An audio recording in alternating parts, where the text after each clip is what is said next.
And we're in Chris and Nick's kitchen. And Chris just says, I want to start a human trafficking initiative. And Annie and I are in there just kind of playing with the girls, eating dinner. And we're both like, what's that?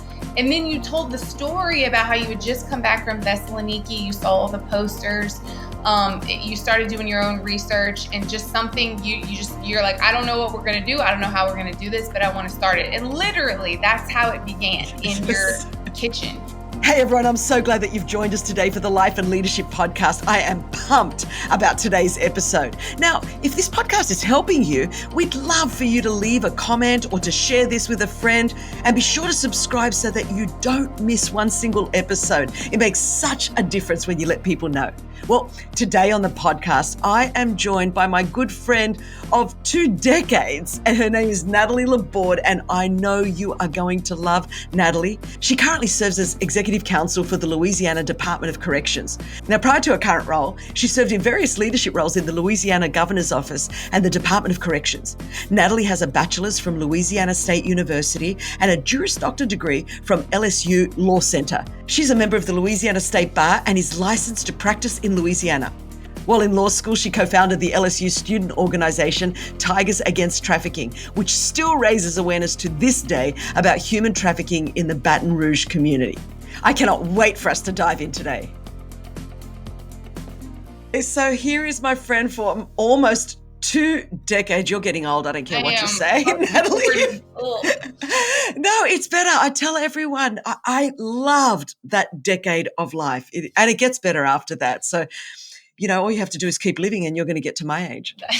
I remember your 40th. Do you remember? That's how it goes. And your 60th, not your 60th yet, but getting there. Okay, everyone's going to know. I gave you this raving intro because you are awesome, and what you've done these last 2 decades that I've known you is awesome. But we have to go right back to where we met. So you need to tell people how we even met. The actual story, the real story. Well, you know, okay. As good as you can do. Okay. So first and foremost, I mean, this is always, anytime I get to be with you like this, Chris, it's such an honor, and I'll take it lightly. I was the kid. I was the kid intern I still bring you your coffee and always will. But so the context of how I met Chris was the first time I ever heard her speak was really the first night I landed in what has been my local church for 20 years. I had just moved to college at LSU and grew up in a wonderful Christian home, had a strong relationship with God, but was kind of like, I don't know if I'm going to really get planted in church. And a friend of mine invited me to this late night thing at a church, and I walk in kind of skeptical, and it just so happens that Chris is speaking. And I had never seen so many college age Christians before. And then there's this young Aussie preacher lady going back and forth, talking so fast I could hardly understand. But I just thought she was on staff. Excuse me, I'm pausing because all my friends listening to this podcast, I want you to listen to the accent of the woman that is currently speaking, that I need the interpretation of tongues to understand what she's saying. And she's going on about my accent. Anyway, please continue. I will continue. So, Chris is speaking. And again, I was immediately impressed and connected with your message. I remember this statement that you were talking about, how, Christians get such a negative connotation about what they can't do, but we should be so concerned with our Father's business and what He's empowered us to do and the purpose and calling on our life, that really is not even something we're even really, I think it's not the focus of our Christianity. And so I walked away from that being like, okay, I think I really like this place. And fast forward, I get involved in the college internship it was a part-time program for college kids. And about a year later, Chris is kind of on the speaking itinerary again for the South where I live, and she lands at my parents' church. And again, I know there's still some controversy around this. They say I planned it, but I'm a 19-year-old kid, okay? I didn't have that much sway. But she ends up, the entire family, who at this point, okay, it's a newborn. Sophia's in her burrito bag with the earphones. And they've got 15 pieces of luggage, 2 nannies. They're traveling on 6-week stints, and the church that is hosting them decides, instead of putting them in a hotel, because there probably wasn't really that great of options, they would use my parents' home. Now, look, my dad's a builder. We have a large home. We have like an apartment, that kind of thing. But again, looking back on it, and Chris is like, where are we? And I'm just the only one there. Everyone's out of town. So it's me, this 19-year-old, like, hey, I'm taking care of y'all. And Chris walks in. The first thing she sees is like, again, I live in the South, and we literally have like 2 animals on the wall if you've been to other people's homes, there's 100, but Chris is horrified. The kids are like, where are we? But fast forward, within like 10 minutes, they had adapted, and kind of the rest was history. I was with you. I was your driver for the next 6 days, and we stayed in touch, connected. That's how I landed in Australia with you. I know, which is powerful. I'm still in therapy from that thing. Now, I love it. You came, you're a student, hungry for God. You weren't going to be the kid that was in historical youth group games. That was not going to be you. And so that's why you were vacillating about, do I stay in church or do I just have this relationship with Jesus? You were always in your head more than most people your age. So that was part of that journey.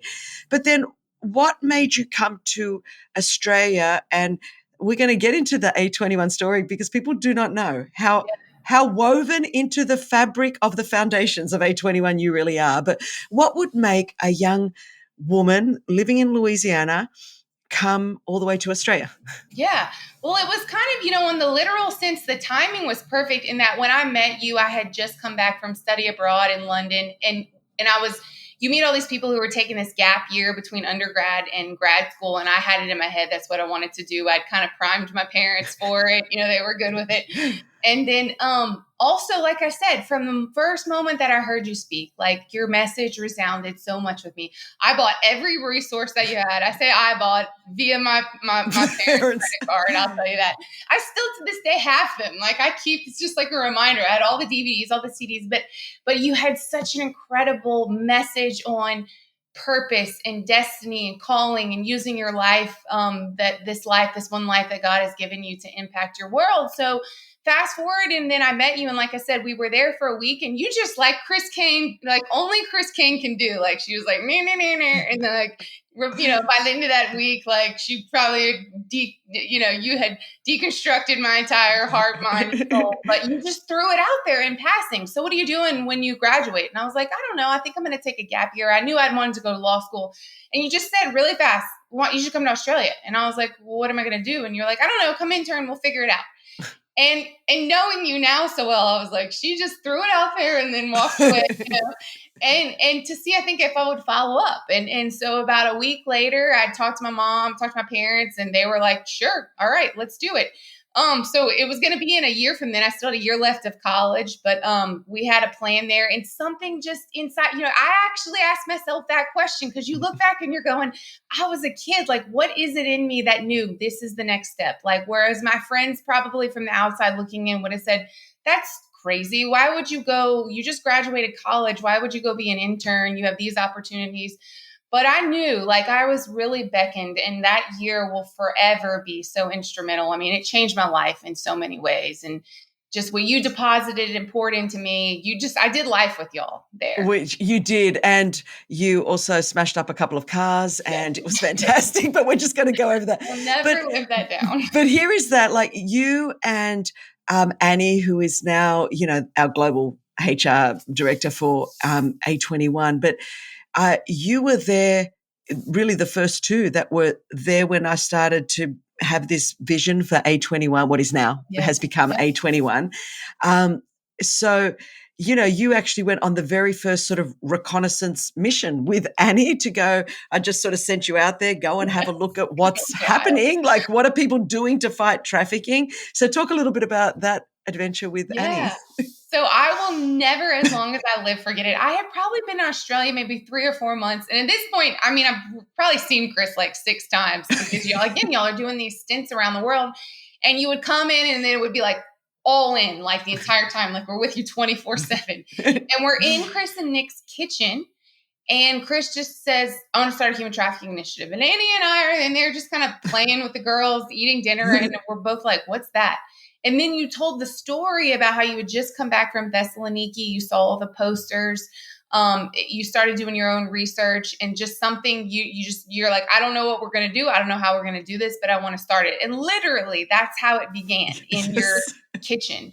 Yeah. And from there it was, we need a name, we need a funding proposal, we got to get started, we need to kind of see what's out there. So you sent me and Annie, which we call it like the two blonde American cheerleaders, on this. You were like, put together an itinerary. So we just get on Google and start looking. We start off in Asia and then work our way through Europe and then into America and back to Australia, and just connect with whatever organizations were on the ground that were in some form or shape working in this space. And then we came back and reported back about like, here's what we learned. We were learning the fundamentals. Like, literally. I think that was the first time we ever heard 27 million people are currently enslaved. And there were a lot of good, incredible like heroes on the front lines, but very sparse and spread out and not connected, and small things that were doing the best with the resources that they had. But it was definitely time for something like A21 to come on the scene.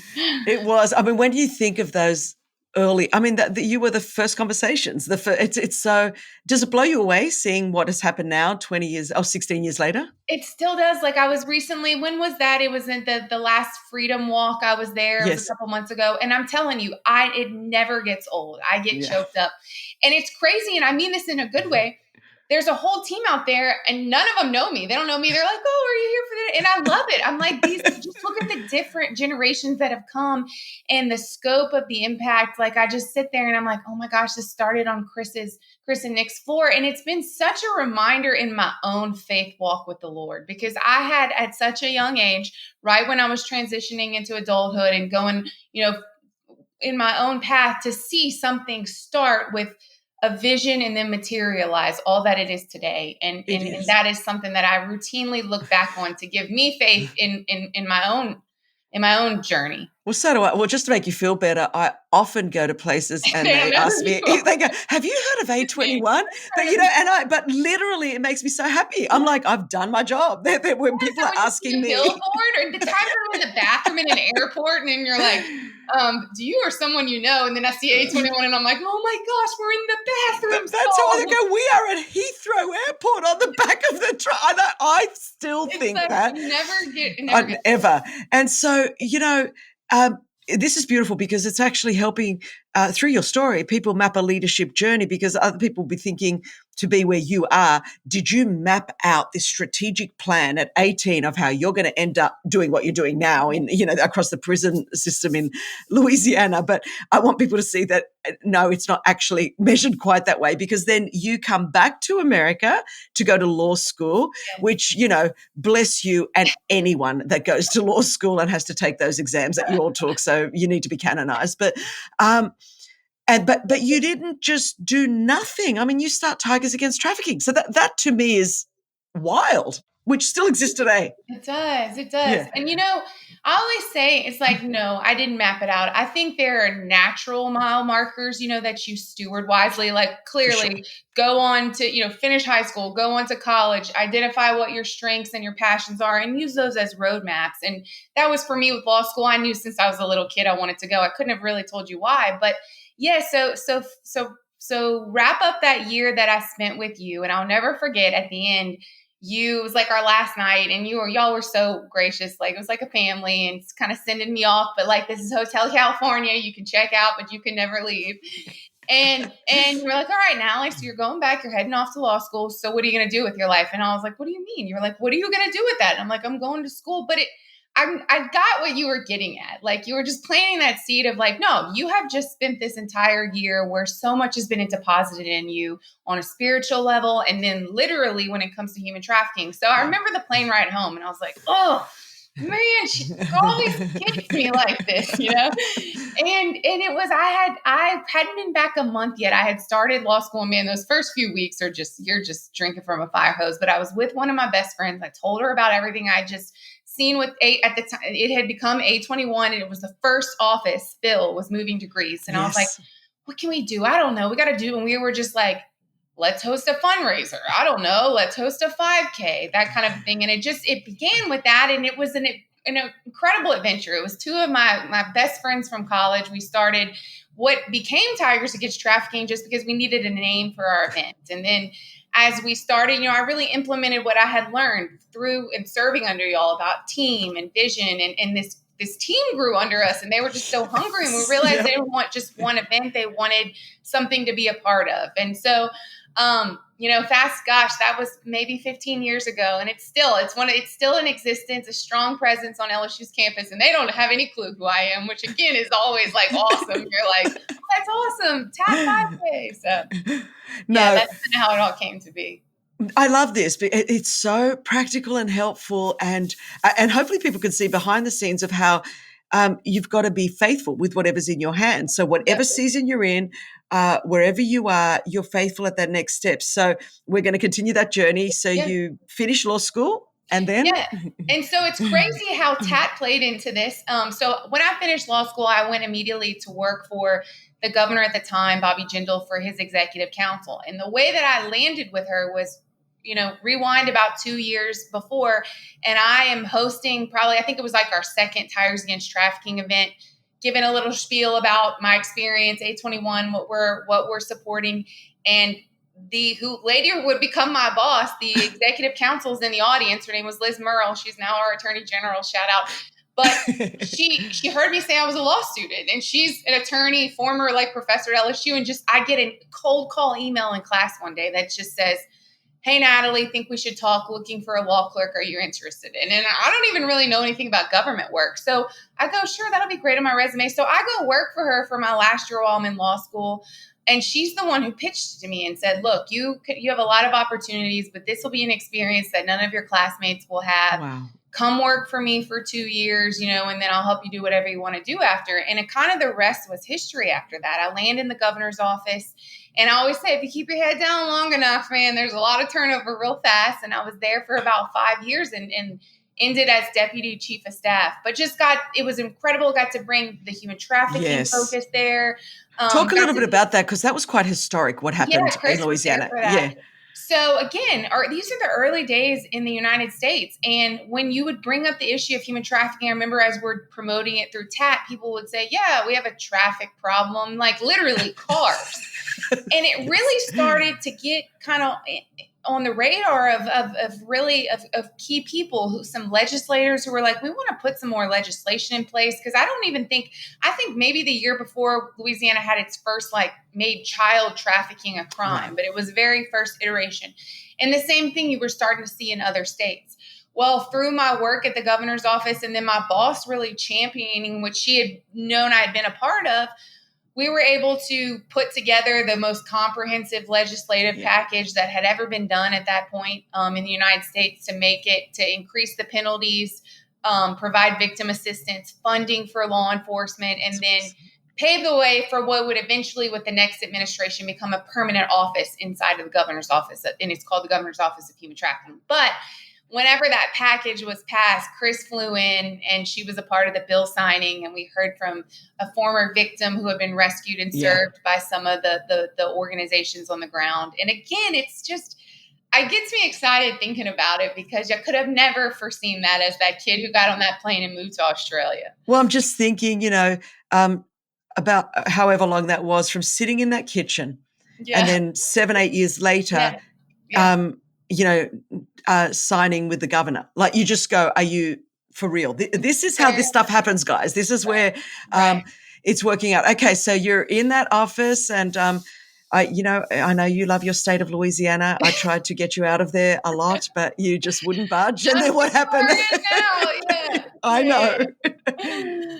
So what happened? Yeah, keep going. So fast forward, and again, just where I am present day now, I've been in the Louisiana Department of Corrections for almost 9 years. And the way I landed here was at the transition of the administration from the governor I was working for to the new governor. That governor kept one cabinet secretary. So most people are familiar with, you have agencies and there's a cabinet secretary. And he chose to keep one from the previous administration, who was the head of the prison system and public safety. And right about that same time as we're transitioning out, so you have inmates who usually work at a lot of the Capitol buildings. Sometimes they're dressed in plain clothes, not always. But at the governor's mansion, there was about 5 of them who we got to know over the course of the next 5 to 6 years. And the governor opted to pardon. He has that purview to do that. And he pardoned one. And I got to be just the series of events. I was the person who told this person, hey, you're serving a life sentence. You have no hope of ever getting out. But because of your exemplary behavior and there's no opposition from the prosecuting agency or victims or anything like that, you get a second chance. And I will never forget that. I mean, it still gives me the chills of just like, it was so like, it's an experience few people ever get to have. Totally. But so that happens. Plus, this new governor is keeping a cabinet secretary who I'd worked with closely. In some ways, I was kind of his boss. He had reported up to me, but he pitched me. He was like, hey, this next administration wants to do a lot of expansive work on some prison reform, some sentencing reform for special populations. And I committed to 1 year. I said, sure, I'll come over and do the legislative component. That's where my background was. And 9 years later, again, it has been the ride of my life. And it transitioned into a much, I started out doing one role and then it continued to grow, and the things that I was put over in my responsibility to a lot more executive management of the agency. So I always say agencies are like corporations. You have, we have 5,000 people. We have HR, procurement, billing, all that stuff. So several of the major sections within our agency are now under my oversight and management. And that in and of itself, it's been rewarding so much to see the work that we've done inside of prisons and the people that we're impacting. But it has also been a challenge and a growth opportunity because I never wanted to be a boss. I'm like, give me a sandbox. I'm a policy nerd. Give me a problem to solve. But I had to really grow into, hiring, firing, personnel management, and all that side, the back end work. So that is caused me to dig deep in ways that I didn't know I had. How would you say, like, you've grown? Like, what practical, tangible things have you had to learn and have you had to do to go from, being this crazy intern, flying out to Australia, sitting on a kitchen floor, let's start an anti-trafficking organization, to the depth of responsibility and the breadth that you have now? Yeah, I think the biggest mindset shift was to recognize early on that it was a big season change. Like, fast forward going from working with you and treasure trafficking and in the governor's office, those I always say are like fire drills. Like, it's whatever the issue of the day is, solve for it, move on. And then transitioning into this line of work, it is much more, it's a lot of day in, day out project management, a lot of routine. Every day is certainly not a mountaintop. It's a lot of administrative meetings, personnel. And I think the biggest challenge for me was when I first really moved into, I had managed people before, but they were kind of all my age, similar kind of goals in life, and then switched to, I now have, let's say I started with about 20 people, and they had different reasons for being there. Some of them are older than my parents. And, for some people, it's just a job. And to step back and understand that management is sometimes different from leadership. Whereas, you were in another environment where people, that was kind of built in them, the motivation of why they're there. That's a little bit different here. Stepping back, understanding the motivations for why people are here, becoming much more systematic and routine. I was never one of those people who was like, I get to work, I do A, B, and C, then I do this, but like creating a calendar, always having standing meetings, being willing to sit through and problem solve with people who maybe didn't do it as fast as I did or in the same way. Just a lot of, I don't know, it's the only way I can describe it is settling into a little bit more of the routine. That I think from the outside, people will say, oh, you have a really high level position, but behind the scenes, you're like, it's a lot of ordinary work, if that makes sense. So, yes. And so is life, really, at the end of the day. And the people that are willing to press through and be consistent. But the work you're doing is stunning. I mean, you get to share some stuff with me and it's overwhelming. Well, our time is up. So my final question is going to be, I just want to know if you've become a better driver in the 20 years. Please don't make me incriminate myself. I am going to plead the fifth. Assert my constitutional rights. I'm not here with counsel. And on that note, we're going to wrap up. So thanks for joining me today. You know you have my heart. You're like a daughter to me. I love you dearly. Okay. Bye. Bye. Okay, I told you you'd love Natalie. She is so inspiring. Now, her details are listed in the description of this episode, so you can keep up with her on all the channels. Thank you so much for being with us today on the Life and Leadership Podcast. Would you take a minute to share this episode with a friend who you want to encourage today? And be sure to subscribe so that you never, ever miss an episode. Can't wait to see you back here next week. Access more